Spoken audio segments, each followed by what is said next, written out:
السوق حاله واقف وخلاص ما بقاش فيه ولا بيع ولا شراء، واللي هيحصل في رمضان مفاجأة للجميع.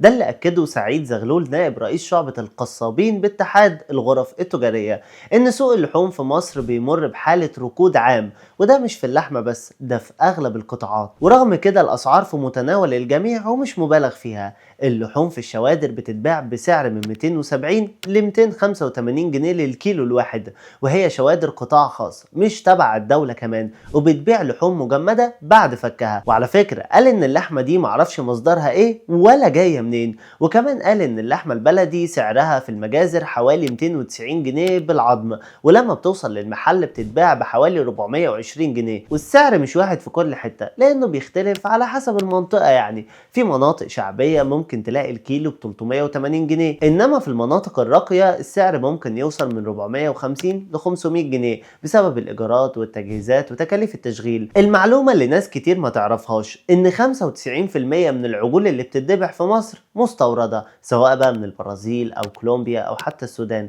وكمان 90% من الاعلاف مستوردة كمان وبتتحاسب بالدولار. اما بقى بالنسبة لرمضان فقال ان الاسعار ممكن تزيد زيادة بسيطة مش مبالغ فيها، يعني بسبب زيادة الاستهلاك في الشتاء ورمضان، رغم استمرار حالة الركود دي.